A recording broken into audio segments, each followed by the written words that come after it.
Today we're going to talk about a piece of gear where if you're shooting weddings or real estate or even B-roll maybe for your YouTube channel that you should consider.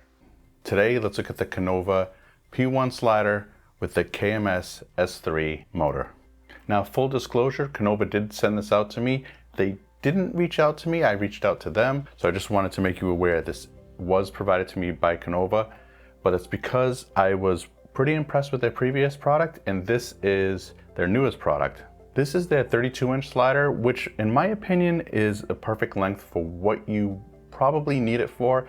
I do own a 48-inch generic slider, not motorized, and I've never used a full 48 inches because mostly if you travel the full length and you're shooting at a high frame rate and you want to slow it down, the time it takes to get from one side to the other is extremely long. You probably don't want to include that in your footage. So why get a motorized slider? Because you can make moves like this, which are a little bit more difficult, either handheld or with a gimbal. And you're also able to make those moves repeatable. And unlike with manual sliders, you're able to keep them at a consistent speed. Canova sends their sliders in this very nice carrying case. If it's easier to carry around, the more likely you are to use it. So I'm glad that they included it. And here's their new motor. It's the KMS S3. One thing I will say right here at the very beginning is that it's very quiet. So if you wanted to use this for an interview setting, you absolutely could. This particular motor is controlled entirely by Bluetooth, which to be fair, I know may or may not appeal to some people. I like what they've done with the legs on this slider. At the bottom, they're rounded, so this allows it to sit on surfaces a little bit better, as opposed to having just a flat surface. Also, there is an adjustment on the side where you can make them shorter or taller. Again, depending on what surface you're putting it on, this way you can just level out your slider. They also fold in for easier storage. On either side of the slider here, we have two dials. That will just loosen the adjustments, and that controls the middle rod. What you can do is loosen those up, and if you move it in one direction when one is closer to you and farther away, it will cause a movement where it focuses on one point in the center. But obviously, because it's a motorized slider, the background will change, so you'll get this nice parallax effect. You can loosen the knobs to move the rod so that now the opposite sides are farther and closer to you.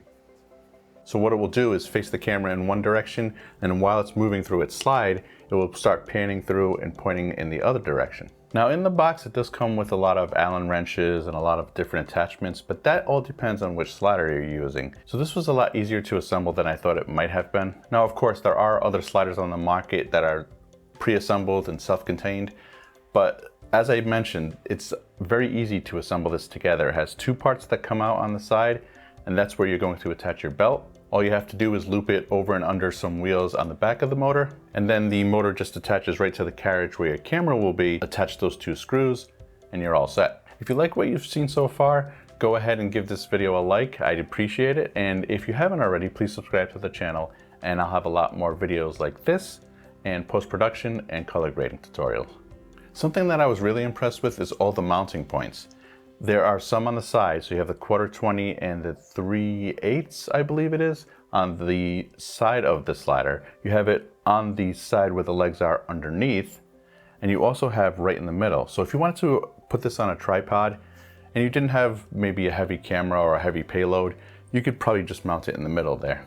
And the reason I say that is because if you are only mounting it on the tripod in the middle, sometimes if you have a heavier payload and it moves off to the side, it will sort of lean a little bit. But as I previously mentioned, there are mounting points on the bottom, so you could always put two tripods on the side, two light stands on the side, and that will allow the slider to be nice and secure, and you won't have that movement in your footage. Now, depending on the type of ball head that you have, there is two screws in the middle. So there's a 1/4-20 right in the middle of this mounting plate here, but there's also a 3/8 screw. So if you have something larger or something obviously that has that type of screw, you can screw that right over the 1/4 inch. You'll be able to mount your ball head that way. They actually give you too much belt, which is not a bad thing. So this is good in case something were to happen. You have the extra right there. I mean, in reality, you could just cut this part off. Another great feature that I like about this slider that a lot of the more expensive sliders don't have is that you can power this by USB. Now you can do that with the other ones, but the battery has to be installed also. So this can actually be powered without even the battery being connected. Now the motor takes two different version batteries. I'll probably put it on the screen. Right now I'm using the NP970, the Sony NPF970. Now, other than connecting the motor to the slider, the other thing that I thought was a lot easier than I had assumed was connecting the motor to the app. I know that some people may be apprehensive about using an entirely Bluetooth controlled system, but I have to say that this one hasn't failed me yet. You just click on Bluetooth searching, click on KMS slider, and the app loads. One point of confusion that I have, and I'm mentioning it here in case you have the same confusion, is that you do have to set an A and a B point where it stops on the slider. So you want to go ahead and use the app, set your A point, and do the same with the other side. What happened was I was trying to move ahead. I was trying to move into the different options that you have within the app, and I was a little confused, for example, why the manual part wasn't working. But after speaking with Canova, that's the reason. So essentially you're setting the parameters first, and then you can go into the manual mode or the video mode. So let's go into the next mode at the bottom of the app, which is the video mode. If I hit play, it will cycle through those 2 points that we set. Right now it's set to BA, which is highlighted by that orange box. The ramp option that you see selected there is where it will start to slow down once it gets near one of those points. So you can think of this as an ease in or ease out during video editing. And then of course, if you just wanted to cycle back and forth from A to B, you can click on loop and it will just endlessly go back and forth between those 2 points. All the way to the right at the bottom of the app is the manual mode. The direction pad on the left-hand side is where you can control the direction that you want to move in. And that orange box in the middle, you'll notice where it says X 50%, so that's just the X axis moving at 50% speed. We can use the plus and minus to control the speed. We can ramp that up to 100%. And then now if we use the directional pad, the slide will happen at full speed. There is another option within the app called time-lapse, and it pretty much does a lot of the work for you. If we press on setting at the top of the app, here's where we can make all of our adjustments. All you have to do is set your camera to bulb mode and then set your exposure, how long you want the picture to last. If you have any more questions about any of these settings, go ahead and leave your questions in the comment section below. Obviously with a setting like that within the app, you need a way for the app to tell the motor to control your camera, and you can purchase something like this from Canova to do that. There's a port right above the USB port on the motor. Plug it in there, connect it to your camera, and in my experience with my Panasonic, it worked flawlessly. So what else can I say about this slider?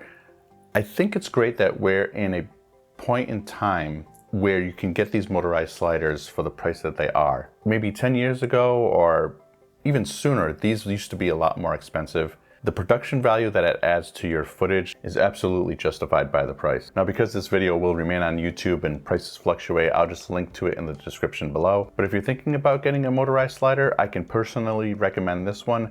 I was looking for something to complain about with this one. I don't take these products just so I can tell you how great they are. If there's something that's happening with them or there's something that I think that you need to know, I will let you know. But overall, I'm very pleased with how this performs, and I think you would be too. Thanks for watching. If you guys are interested in looking at some of my playlists, I'll link them on the screen right now, and I'll see you in the next video.